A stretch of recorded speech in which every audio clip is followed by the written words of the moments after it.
Hey, good morning, everyone. Tractorman 44 here. You know, I think about 50 years ago or so, I think it was 1975 when I first came home from the Marine Corps, I worked for a friend of the family in town, got to be good friends with him myself, running heavy equipment, running an old backhoe or old single axle dump truck and stuff around town doing some things. We laid a lot of asphalt and we poured a little bit of concrete and stuff. But at any rate, make a long story short, about that time, so it was about 49, 50 years ago or so, he gave me this old concrete mixer. Now this thing is actually a beast. It's not a little light duty one, that you get that's just made out of, just real thin gauge steel. This thing is an old timer. Let's take a look at it and I'll show you some stuff. I could figure the volume on it, but I just don't remember what it was. But the whole back end of this thing here, this is all cast steel back here, and then this is just regular tin, but it's a very heavy gauge. And I mean, it's awesome. You can dump this direction or you can dump the other direction. It doesn't really matter whichever way you want to dump. Definitely heavy duty. You see it's wobbling a little bit right here because I've got it on a real precarious stand so I can work on it. That locks it in whatever angle that you want it in so it can go ahead and do its mixing.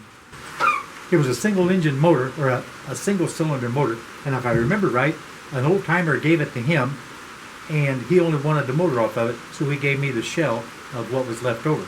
Now that motor was a single cylinder, probably a Kohler or a Wisconsin or something like that. And if I remember correctly, I think he told me 16 horsepower, and that does make sense. But let's go take a look at something else over in the woods. Now this one here over in the woods, just picked up year before last. It's very similar in design, but it's much smaller. But if you see the little house here on the back side, and you take a look, and you can see that small one-cylinder engine in there. I looked at that one time. I can't remember if that's a Clinton. I think that's a Clinton, and it's about a 4 horse or maybe a 5 horsepower.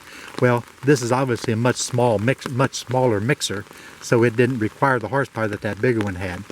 What I did, if you take a look in here, this was nothing original. I made this setup right here, this little jack shaft, and I had set up like a 40-to-1 gearbox with a 110 volt fractional horsepower motor, and that's what I was powering this thing with. And it did a great job until I got really heavy mix, in it. In other words, after I got about 3 or 4 bags of pre-mix, the water and everything, it was kind of suffering a little bit. So we went ahead and started using like 2 bags at a time so it would just coast. And so we finished up that project. It was a footing for a block wall at my daughter's house. So I brought it home and I pulled all that stuff out and I went and got this much bigger one right here. And I don't remember what the reduction is on that guy right there. But anyway, this is what I'm doing. I'm converting it right now to this drive right here, which I'll be able to use with a power takeoff on the tractor right out of the side over top of that tire. And then we'll have infinite RPM and we'll have infinite power up to the maximum horsepower of the tractor that we're using, which is going to be one of the smaller Kubotas. The tag on this thing is too worn for me to actually read, so I'll have to rotate the input shaft and see how many times I have to rotate that shaft to get this guy to make 1 revolution. Then I'll have that reduction. But I went ahead and built a stand for it, and I've got a mounting plate right here that's ready for the shaft to go in, and that's going to bolt through these holes. If you look over here, there's 5 holes on the side that's going to line up with these 4 mounting holes and the shaft hole right here.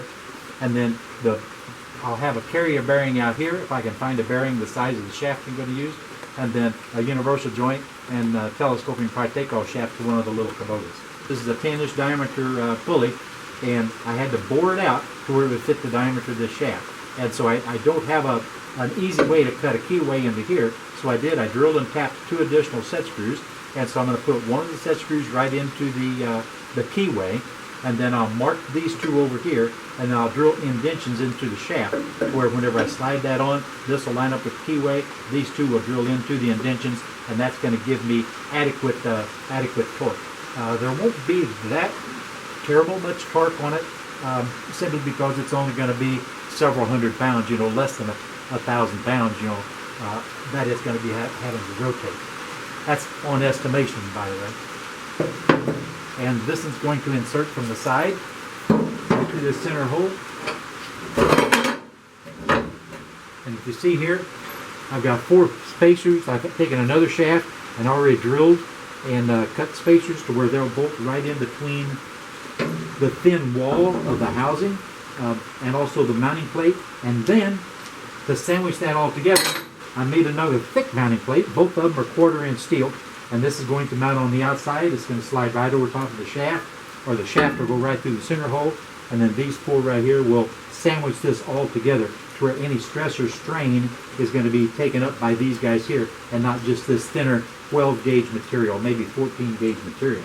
It'll be a lot better. And out here the carrier bearing should hold the support on that outside plate from the force of the part takeoff going around and around, the universal joint and all that stuff. That's what the plan is. So right now we're going to go cut a keyway in this guy here so that I can fit the shaft and the keyway in. So we run over to the other shop real quick and set up the clausing mill, but it's just a little light duty mill. I like to use it for things 3/8 of an inch on down for end mills. You just have to go slow and steady, you know, don't force it. So I cut that half the thickness of the key. Of course, you have to center it up on top, dead center of that round shaft. You got the idea. We'll come back as soon as I get done with it. So here's our little keyway, and there's our key.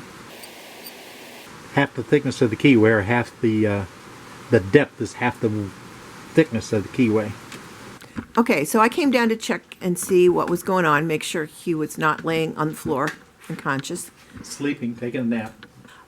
Anyway, he's alive and well and working on a cement mixer. Concrete mixer? Did you explain to them why we needed concrete? No, I didn't talk about that. Well, that'd be a later. okay, later. That's right. You All can right. tell, okay. He needs to pour some piers for a gazebo. But before we can do that, we have to repair the concrete mixer. Convert the concrete mixer. Convert it to what? I mean, it was converted like... Yeah, it used to have like a 16 horse motor in here. I explained that to him before. Okay. But when my old friend Carl gave this to me 40 some years ago, he had taken the motor out and he was going to throw this away. And he asked me if I wanted it. I said, sure. So 40 some years ago, close to 50 years ago, actually, 1975, when I was laying asphalt with Carl Teller. Okay, but why did it need to be converted? Because it didn't have a motor in here. Well, I And thought you didn't said have it had a motor in Well, here. he took the motor for himself. You couldn't put just another motor back in like it Well, was? I didn't have one. I still don't have one. Okay. So it's easier to make this without another motor to maintain another one-cylinder engine. I've got to mess with the carburetor and all that stuff and tinker with every time I need to use it, which you always complain about because I always have to work on stuff before I need it. What, that hasn't changed. Well, I know. So I thought, well, why don't I just make this thing operate with the part takeoff on one of the small kubotas? Oh, on the That- small Kubota? That way I The have... Berta Boda? Yes, the little kubota, Okay. whichever one. And that way you have unlimited horsepower because any small motor, and I put a small motor on this before with a 40-to-1 reduction, and I had pretty close to the right RPM, but it didn't have the power. If you notice, that's a 48-inch diameter drum on this thing up here. Oh, yeah, I immediately knew that. Oh, yeah. Well, the normal ones you have, that's the little cheap ones you buy, you know, they can only put like a couple of bags of cement in there. This thing here will hold 5 or 6 bags of We're cement. going to need that much? Oh, yeah, you have no idea. Okay. So, to make your life easier while you're mixing the concrete for me, pouring the piers, So I don't have to mix it with a hoe and a yes. shovel? Okay, I'm happy with that. Yep.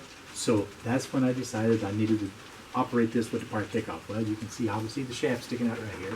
Yeah. This is the bearing. I'm not quite done with that yet, so I still have to complete this installation. I've got to put a flat iron out here to support the carrier bearing. The carrier bearing is going to take the force of the part takeoff from the tractor and not just wear everything out prematurely. It's going to hold it nice and steady while the universal joint back here will flop around, you know, in order to level out the input power from the tractor. So Okay. then that's going to be rotating, okay, and then make this thing rotate, which makes that rotate, which turns the drum up there. Okay. Make sense? Yes. What would the average person have done if they wanted to have piers like you're going to need for the gazebo? What does the average homeowner do to get them? Pay somebody else to come in there. Okay, but you could have gotten it like brought into you in a concrete mixing truck? But that's ridiculously expensive because they charge you. We're only going to need a yard of concrete, you know. All So right. they'd charge you a heck of a delivery fee, and then also they would charge you excessive amount to pour because it's going to take longer than just to pour into a farm because you Okay. have 6 different places we're going to have to actually pour for the 6 different piers. Right, so we needed the 50-inch, whatever that thing is, 42. drum, 42-inch drum. All right. Because it's bigger and we get done a lot faster. Oh, speed is now important. Yeah, speed's now important. Okay, and how many days have you been working on this? Well, I just started yesterday. Okay. Yeah. But speed, speed. Yeah. Well, it's gonna be speedy. All right. Yeah. So anyway. Do you Okay. want to know anything about ratios? We can talk about ratios. You Speed ratios. speed. Okay, you had your little drawing there, your little Well- piece of paper here. You explained this to me. Well, I had to do a little calculating because you can't do a sophisticated project like this without a little calculating. It's like old chickens; they do their calculating when they lay their eggs. Because we don't want concrete like slung out. Exactly. There you go. Well, like I told you, it's kind of like a potato masher or potato mixer. You can't have it too fast because it'll sling stuff out of it. But I've on done this, that, this but stuff here, I know. It's less tragic with You've hit potatoes. You've hit me in the face with potato splatter before. I don't think so. But anyway, it makes a good story. Anyway, I'm going to edit all this out. Anyway, I want to target about 15 or 18 RPM on this final drive right here. Was that what it was before when it Yeah, had? probably so. Okay. Probably so. Somewhere around there, because anything more than that, if it's over 20, 25 RPM, what happens is it doesn't mix. When this stuff goes around, You need a want slow it to- tumble. You want it to slow tumble, so this part will flop down and get mixed into that. As it's flopping down, the next one's flopping down on top of it, so you get a mix. You turn it too fast, the centrifugal motion, I should have been a conductor, huh? Yeah. The centrifugal motion keeps everything to the outside and it doesn't give a real good mix. Okay. Even though it looks like it's real mix, because some of it will be, well, all around the outside edge is going to be dry mixture. Okay, so you've got that thing there. Now, there's going to be another belt that connects that Yes. small wheel. Yes, well, I haven't got quite. Oh, there's done. another wheel. Yeah. Yes, Because because there that's has gonna to go go on one here. on there. Yeah. And then where will the belt, it'll go up there? Go to this one here and it'll rotate this one. Even though it's not in line, it'll be okay? Well, I gotta move this over. Oh. I gotta slide that in. Okay, all right. Remember So they that. will have to be in They line. will be in line. Okay, Remember, this is left over from whenever I had the little motor and the little gear head on it, a number of years back. okay, Whenever but I did- that belt won't work? No, it's too short. How do you get that belt, the new belt in there? Take this off right here and slide it over. Huh, Bolt it right okay. there. Yeah, that's way too. See, Right, the other right. one was a little bitty one. It just sat right down here. That gear head was only this big of a square and only had like a 3rd horsepower, a 1/2 horsepower motor on it. And it did fine, but it just didn't do as what I wanted to do. This Right. is going to do a whole lot better. Okay, If it don't, we'll have to go buy a new mixer. I'm going to ignore that and go on. Okay. All right, so you probably got backups to this. If this one doesn't work, then the secondary one or the tertiary one will work. The wheelbarrow and the hose. That's not going to work. So belts are easy to get. You just Okay. have to measure it I and, got a ton oh, of you've got some. I got a ton Why of did I doubt you? Yeah, I got a few hundred of them. Good. But at any rate, yeah. But we started talking about ratios, remember? Yes, I Did you remember. forget? All right. I understand ratios. Well, you know, part takeoff on a tractor turns what? 540 RPM at full load. Oh, yeah, I knew that. Okay, good. Are you still focused on this thing here? I am. Okay. Well, based on full RPM of 540 RPM with a 40 to 1 gear head, you're turning this input shaft at 540 revolutions per minute. Okay. At a 40 to 1 gear head, you divide 540 by 40, and you're going to get 13.5 RPM. So this is going to make 13.5 revolutions per minute. Okay, so you take that 13.5 times the diameter of this pulley. This is a 10-inch pulley. 13.5 times 10 is 135. Okay, 135 RPMs going up to this guy here. You divide that by the diameter of this pulley. This is a 3.5-inch pulley. So 135 divided by 3.5 equals 38 revolutions per minute. So this is going to be turning 38 revolutions per minute. Take that 38 times the diameter of this pulley, so that's 38 times 8. 38 times 8 equals, like it's, times 8 equals 308.5 RPM. So this is going to be turning 308.5 RPMs. So then you divide that by the diameter of the final driven pulley of 13.5 inches. So 308.5 divided by 14 equals 22 revolutions per minute. Okay, so that's 22 revolutions per minute at 540 RPM. So- That's a little bit too fast. All I gotta do is slow the throttle down, and I have infinite control of RPM from 22 all the way down to nothing. So I'll easily get my 17 or 18 revolutions per minute on that pulley up there. That make So, sense? bigger pulleys slows it down, smaller pulleys It depends speeds on it if up. it's on the driven or the driver. If it's the driver, the bigger pulley increases the speed of what Okay. it's driving. If it's smaller, it decreases the speed that it's. So this one is decreasing it to get it over there. This one is increasing it because this is only 13.5 RPM. So 13.5 times 10 is 135, remember? So this increases the From there. Yeah. But then you divide it by the diameter up here. So that decreases. Then you multiply that. That's how transmission works. First, second, third, fourth gear. It's a difference. Just visualize it as though it's a series of pulleys that you're just changing the belt from one pulley to the next when you shift your transmission from first to second to third to fourth. Okay, that's a different discussion, and my mind is exploding. So you can explain that to me when you have a visual for that for me, because I can't imagine those pulleys in there. How does it do it? It Well, it doesn't. doesn't have pulleys. They have Pulleys, gears right? and It's something else. So you, yeah, okay, But it's the gears. same thing because it's all ratios. Right. You have one shaft that So does it turns- work like 10-speed, like those gears, Yeah. like that? Similar. Okay. Similar. So the chain jumps to a different track. Yeah. Okay. And when you select a different speed on your transmission, Right. you're selecting a different gear on the bicycle. Okay. But it works different when you've got an internal engine than it does on the 10-speed, or is it basically the same? Yeah. For all intents and purposes of this discussion, it's exactly the same thing. Good. I like that. Okay. So at any rate, this is probably stretched out a bit long, so we better cut this off. Right. No more discussion. Are you satisfied? I'm anxiously awaiting to see how it works. Well, yeah, me too. Yeah. I don't know about you mixing. Well, I got perfectly good freeway. This thing has got to be from the 50s. I guarantee it's from 50s? You think it's that Oh, new? yeah, yeah.